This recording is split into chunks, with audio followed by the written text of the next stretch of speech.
Deus me trouxe essa palavra, que é uma palavra que diz o seguinte: quando Jesus, as coisas que acontecem quando Jesus se faz presente.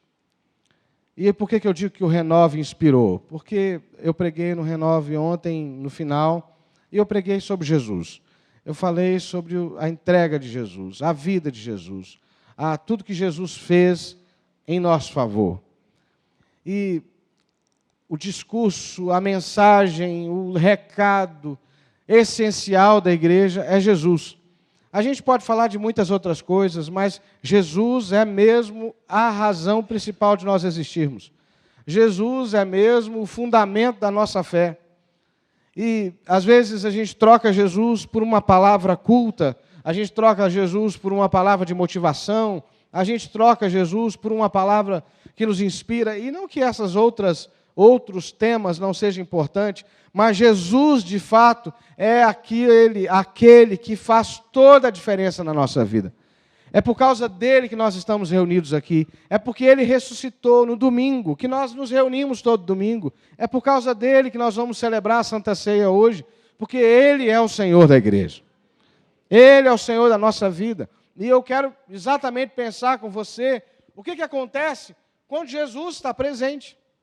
Porque se a gente não presta atenção, irmãos, a gente acaba colocando Jesus para fora. Numa das igrejas do Apocalipse, Jesus diz assim: olha, eis que eu estou à porta e bato.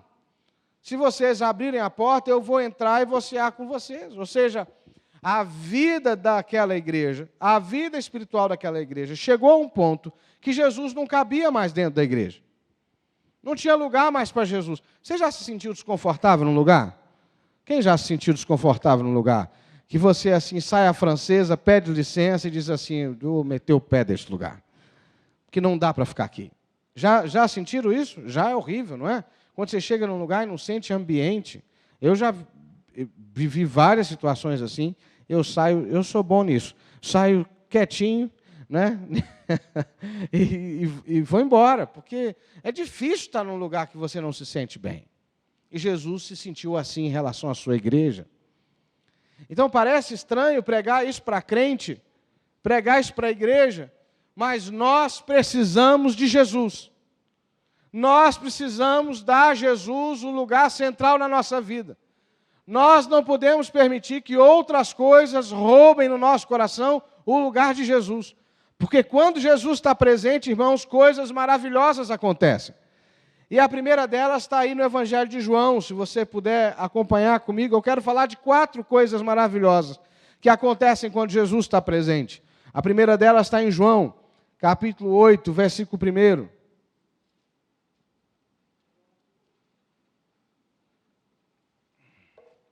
Diz assim: Jesus, no entanto, foi para o Monte das Oliveiras. De madrugada voltou novamente para o templo, e todo o povo se reuniu em volta dele, e Jesus, assentados, ensinava.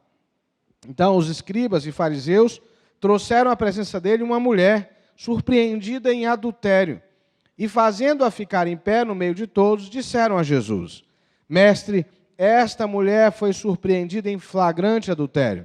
Na lei, Moisés nos ordenou que tais mulheres sejam apedrejadas.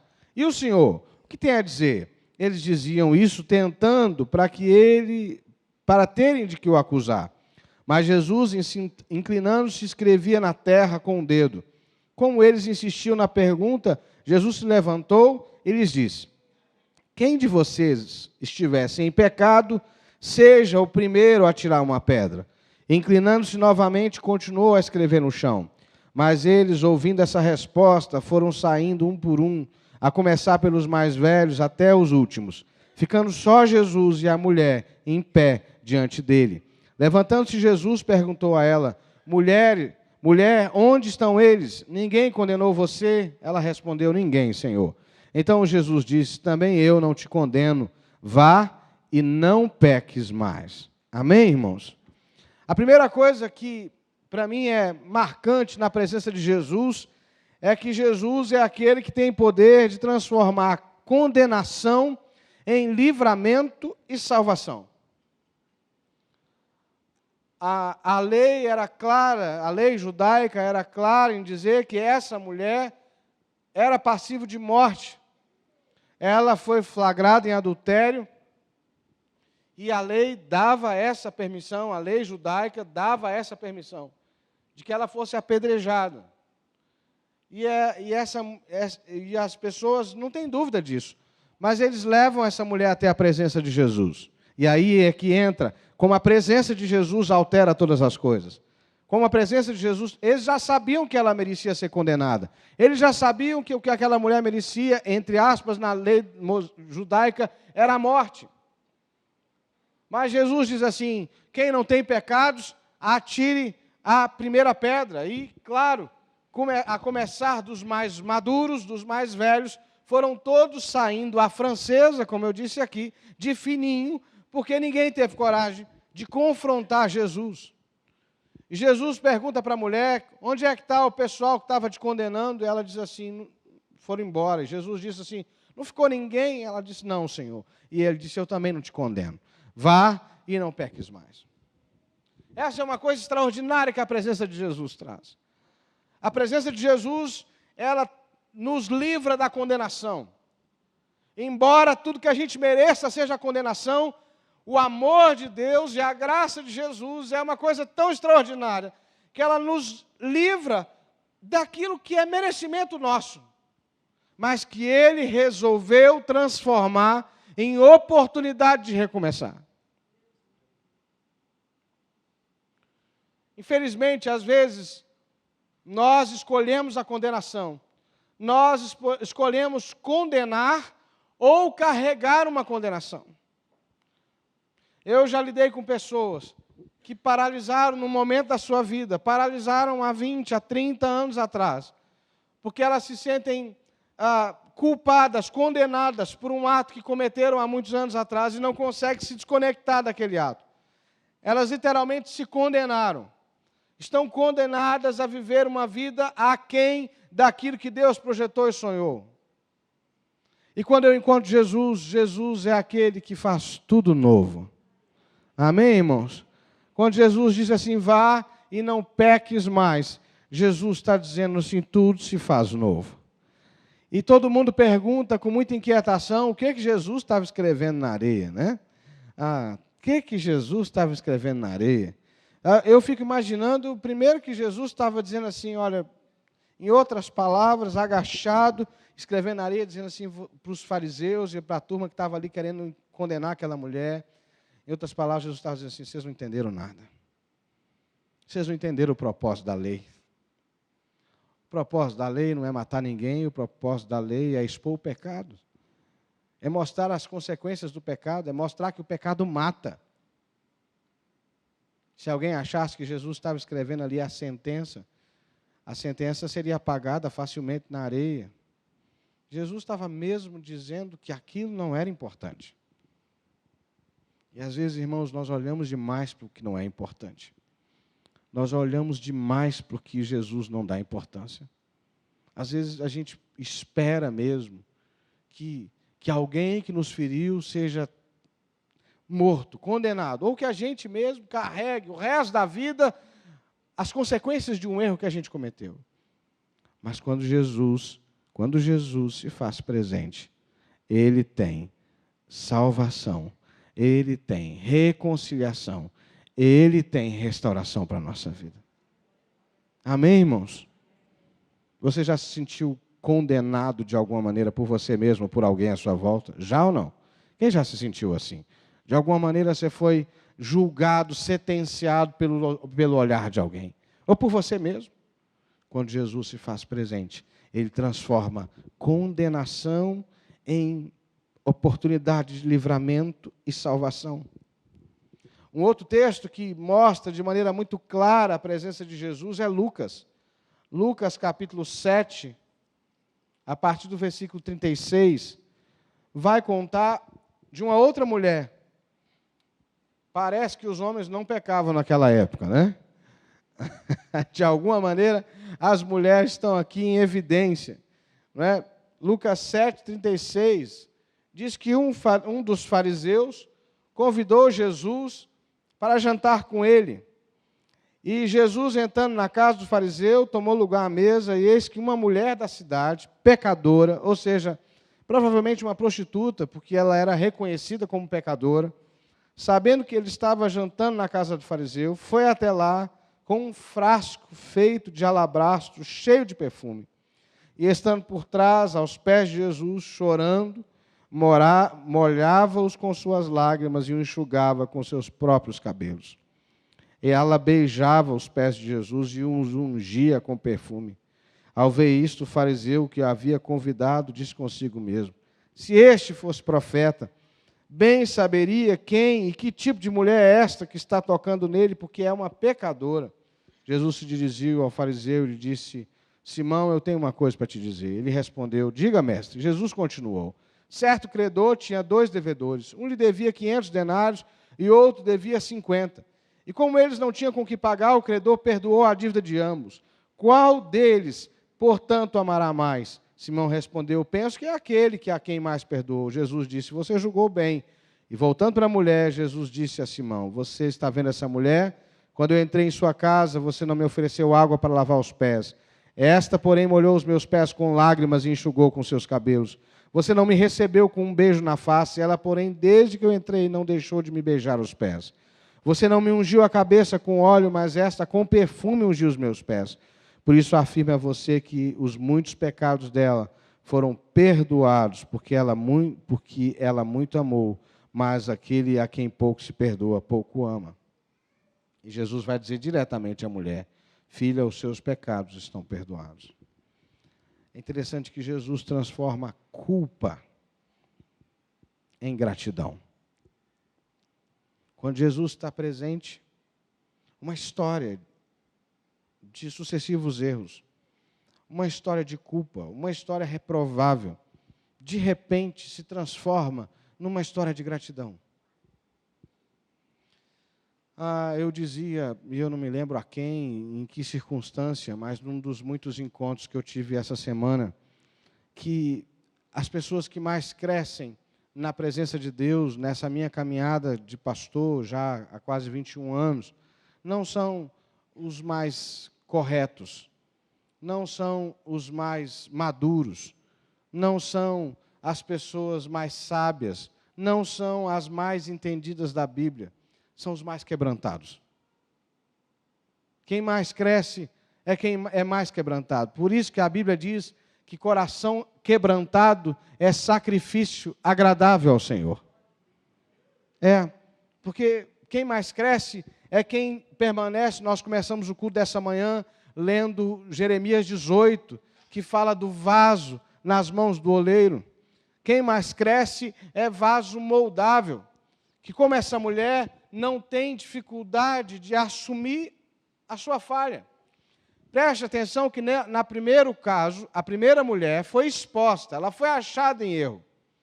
Ela não estava necessariamente arrependida, ela não estava necessariamente procurando ajuda. A primeira mulher foi encontrada em adultério, foi pega flagrantemente em adultério. E Jesus deu a ela, ou seja, mesmo que ela tivesse arrependido ou não, a presença de Jesus garantiu para ela a oportunidade de mudar de vida. Mas nós não temos testemunho, a gente não sabe se aquela primeira mulher efetivamente mudou de vida. Mas a presença de Jesus deu a ela essa oportunidade. E essa é uma coisa preciosa demais. A presença de Jesus garante a oportunidade de mudar de vida. No caso da segunda mulher, há aqui uma atitude de consciência do seu erro. Ela tem convicção de que a sua vida se tornou miserável. E ela quebra totalmente protocolo. Você pode imaginar que situação constrangedora? Era comum, na época de Jesus, que o escravo viesse à mesa, porque eles eram uma sociedade que tinha escravos, ou seja, quando uma pessoa não podia pagar sua conta, não podia pagar suas dívidas, o último recurso era ela pagar suas dívidas como escravo, trabalhando para pagar a dívida, se tornando propriedade de outra. É uma coisa estranha para nós, mas que era comum naquela época. Então, era comum que o escravo, ou servo da casa, ou empregado da casa, viesse, e como os caminhos eram muito empoeirados, e lavasse os pés dos visitantes. Oferecesse água para lavar os pés dos visitantes, porque a acolhida na casa é um valor precioso na comunidade oriental.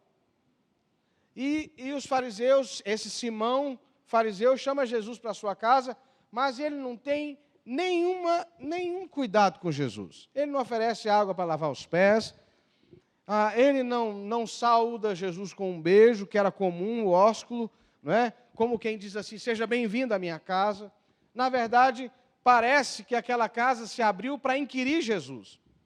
E tem muita gente que faz isso, que chama Jesus para dentro da sua casa, mas não trata Jesus como Senhor. Jesus é um convidado qualquer. E aquela mulher quebra o protocolo e se derrama, se quebranta diante de Jesus. Ela diz assim, eu estou aqui, necessitada, carente da intervenção do Senhor, muda a minha história. E ela chora. E como ela chora, ela está incomodada, está molhando os pés de Jesus, ela enxuga os pés de Jesus com os seus cabelos. E depois ela vai e derrama perfume. E não é um ato planejado. Eu não acredito que essa mulher planeja tudo isso. Talvez ela tinha o plano de jogar perfume em Jesus, no máximo isso, que ela vai preparada. Mas ela está ali sem poder se controlar diante da presença de Jesus, que visivelmente dá a ela a oportunidade de ser de fato curada, transformada, restaurada. E deixar de ser reconhecida como uma pecadora, como uma prostituta, como uma mulher que é reconhecida como pecadora, para como aquela que foi acolhida por Jesus. E essa é uma coisa extraordinária da presença de Jesus. Em Jesus, nós somos acolhidos como filhos. Em Jesus, nós encontramos uma mão estendida que diz assim, vem meu filho, tem lugar para você aqui. Se você está em consciência do seu arrependimento, do seu pecado, se você está arrependido do seu pecado e você me reconhece como Senhor da sua vida, então tem restauração para você. Isso é precioso demais, na presença de Jesus. Um dos ministérios mais, e é onde eu gasto a minha vida, mais atraentes do Evangelho, é falar de Jesus para as pessoas. E eu tenho visto e vivido isso com muita frequência, de ver pessoas arrependidas, rendidas a Jesus, se derramando diante de Jesus, dizendo, eu não mereço essa graça, mas eu recebo essa graça. Durante esse final de semana, aqui no Renove, foram mais ou menos 8 pessoas que entregaram a sua vida para Jesus. E graças a Deus, ao longo dos dias, muitos têm tido essa maravilhosa oportunidade de ter o seu pecado perdoado e a sua vida restaurada. Uma nova identidade. Mas, pastor, a gente já conhece essa mensagem. O problema é que, às vezes, como os Gálatas, a quem Paulo escreve, nós começamos bem. A gente começa bem, recebendo da graça e do perdão de Jesus, mas daqui a pouco a gente começa a confiar nos nossos próprios merecimentos. Daqui a pouco a gente começa a confiar na nossa justiça própria.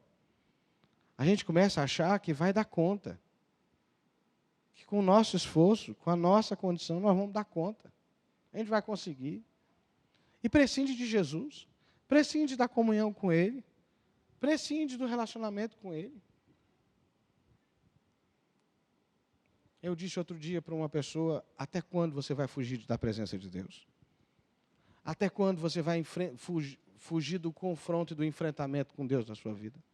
Porque às vezes a gente sabe tanto que está errado, mas quer provar para si mesmo que pode resolver. Não, a lei de Moisés veio para provar que a gente não consegue resolver o pecado sozinho. A gente precisa de Jesus.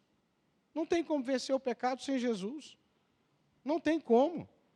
Você vai mudar de endereço, mas o pecado vai continuar. Você deve conhecer pessoas que repetem o mesmo erro há 20, 30, 40 anos. Tem sempre uma desculpa diferente, mas o erro é o mesmo.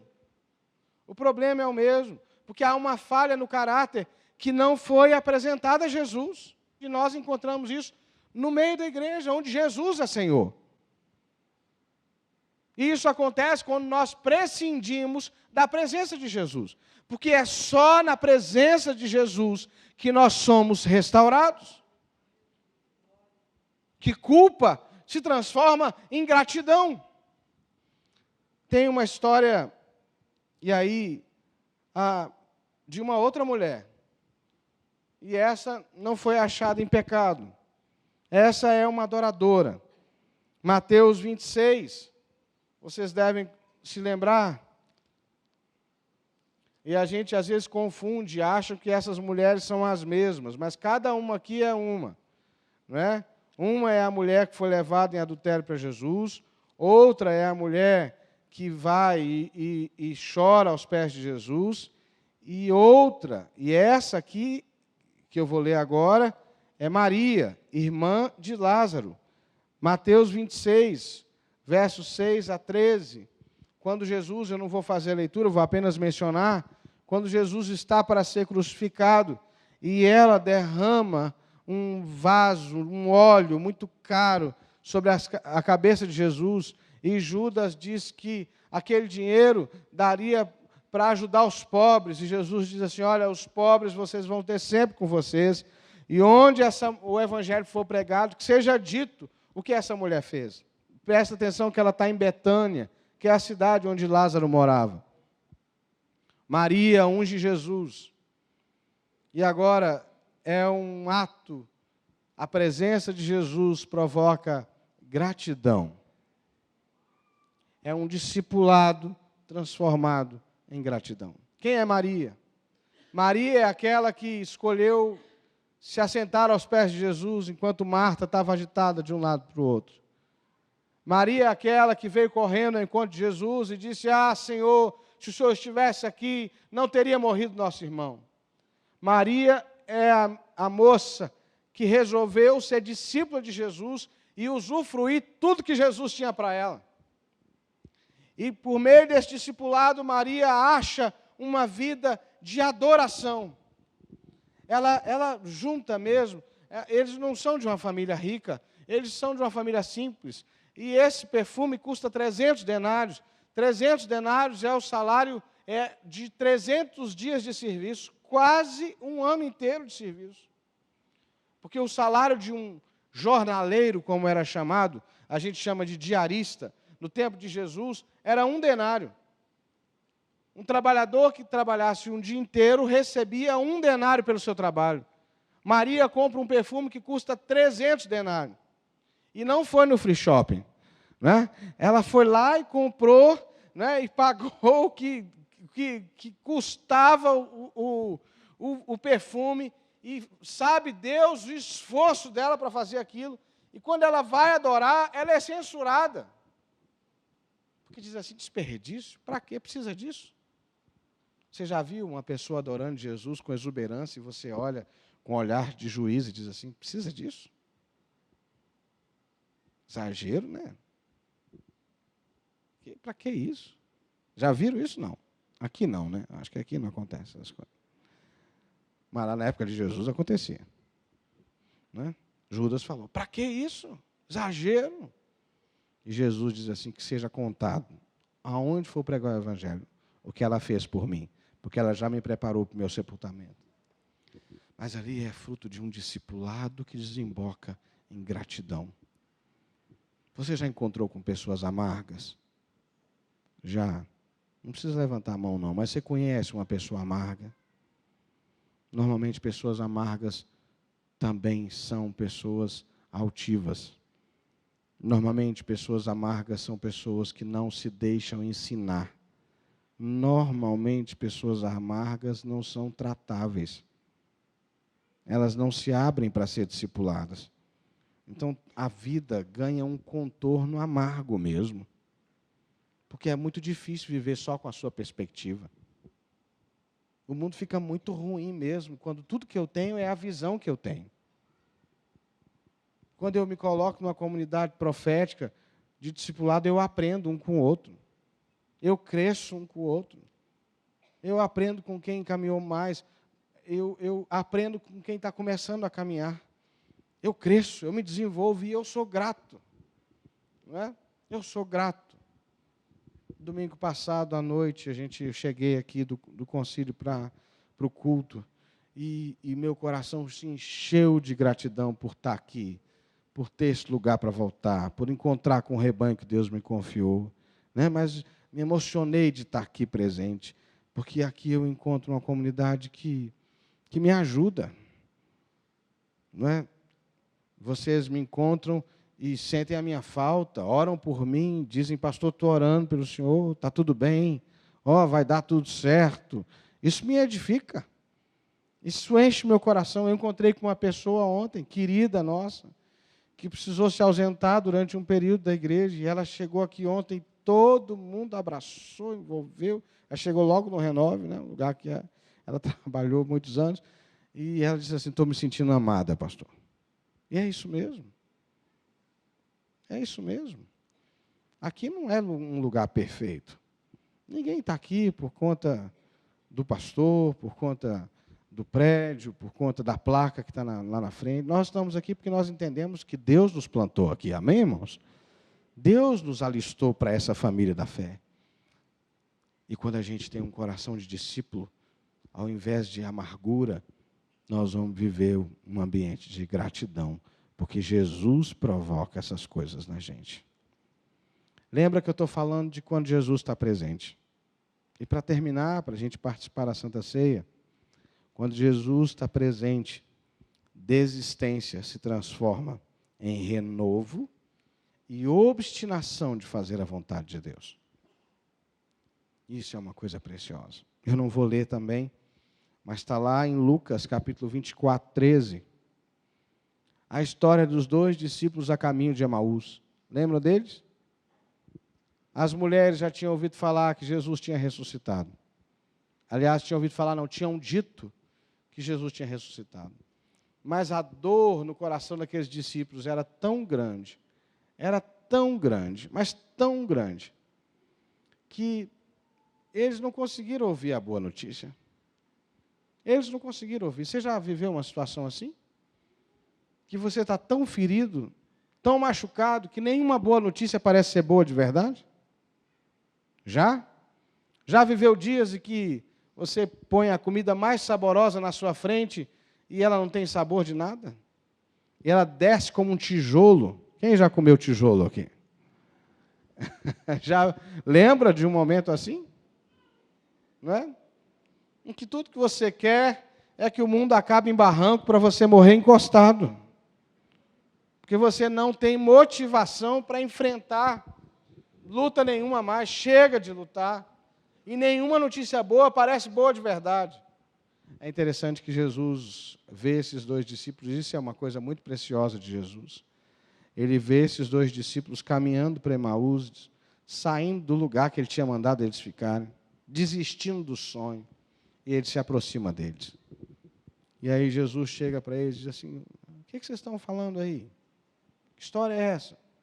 E eles dizem para Jesus assim, o senhor é o único que não sabe o que aconteceu com Jesus, o Galileu, que foi preso pelas autoridades, morto, de uma maneira vexatória, humilharam Nosso Senhor. O senhor não sabe disso? Nós esperávamos que ele era o Messias que ia restaurar Israel. E parece, eles não dizem isso, mas nas entrelinhas eles estão dizendo assim, eu acho que nós nos enganamos. As mulheres até disseram que ele ressuscitou, mas também nas entrelinhas, né? A história das mulheres, acho que elas estão emocionadas. Elas viram um anjo lá e estão dizendo que é Jesus. Nós estamos indo para casa. Nós estamos desistindo dos sonhos. E é interessante que Jesus escuta, caminha com eles, porque essa é uma coisa linda de Jesus. A presença de Jesus não oprime ninguém. Jesus caminha conosco do jeito que a gente consegue caminhar. E Jesus, quando chega na porta da casa, ele faz menção de passar e seguir adiante. E ele diz assim, Jesus não, ele diz para ele, entra, ceia com a gente. E Jesus entra. E quando Jesus pega o pão e vai partir, os olhos deles se abrem e eles reconhecem Jesus. Sabe, irmãos, a presença de Jesus abre os nossos olhos e renova o nosso vigor. Renova o nosso vigor. A presença de Jesus traz a força que a luta roubou da gente. Eu não sei você, mas eu já vivi muitos momentos de exaustão, de dizer, Deus, eu não dou conta mais. E eu já aprendi que, além de descansar, né, quando você está exausto, você tem que descansar. Além de descansar e, às vezes, rever o ritmo da vida da gente, eu já aprendi que eu preciso voltar para Jesus. Eu me lembro, há um tempo atrás já, de um dia que eu estava assim, e eu me recolhi no meu lugar de oração, no meu quarto secreto. E eu oro e faço minhas devocionais sempre com música, com adoração, eu recebo muito de Deus assim. E uma das canções que estavam tocando lá, de repente, acendeu uma luz em mim. E Deus falou comigo através daquela canção. Eu levantei, ganhei um ânimo novo e fui para outra batalha. E é assim, de batalha em batalha, nós somos renovados na presença do Senhor. Porque a presença de Jesus remove toda desistência e transforma em obstinação. Por que é obstinação? Porque, presta atenção, eu não sei precisar, podia ter pesquisado para dizer a vocês, a distância de Jerusalém para Emaús. Não é? Mas os caras sentaram, comeram, Jesus apareceu para eles, foi embora, e na mesma hora, eles colocaram o caminho de volta e voltaram para Jerusalém. Nem dormiram, nem foram descansar, não. Eles que estavam arriados, com os 4 pneus baixos, agora voltam no mesmo pique, porque eles viram Jesus. E eles precisavam se juntar à comunidade dos discípulos que estavam esperando, porque agora eles tinham esperança também. A presença de Jesus renova a nossa esperança. Então, queridos, tudo que a gente precisa é de Jesus. Amém? Você pode dizer para o teu irmão assim, nós precisamos de Jesus, fala para ele.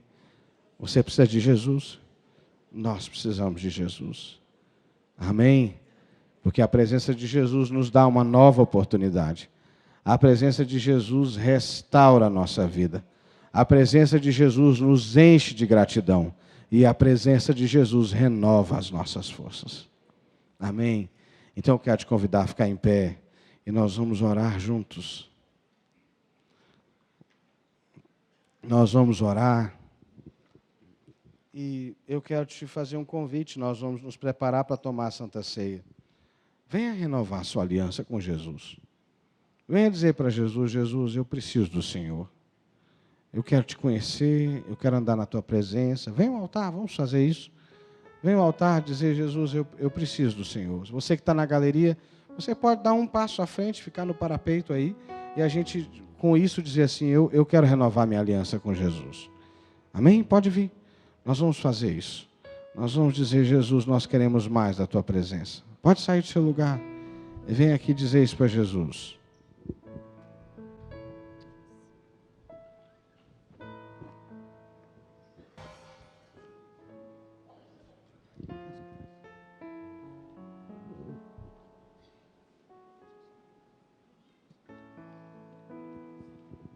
Amém.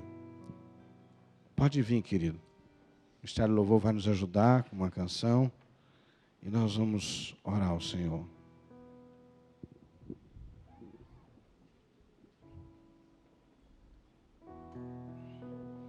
Se você que está no assento puder orar para a pessoa, com a pessoa que está do seu lado, pudermos todos, eu tenho sentido de Deus que esse mês de novembro é um mês da gente aprofundar a nossa consagração e a nossa comunhão com o Senhor. É um tempo da gente dizer, sim, Jesus, nós queremos mais do Senhor e da Tua presença. Sim, Jesus, nós queremos mais do Senhor e da Tua presença. Nós queremos ouvir a Sua voz, nós queremos que o Senhor se faça presente na nossa vida. Ah, Jesus, seja bendito neste lugar. Deus, o Senhor sabe da nossa vida.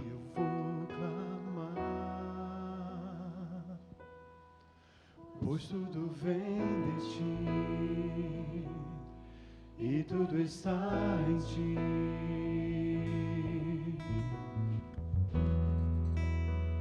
Por ti vou caminhar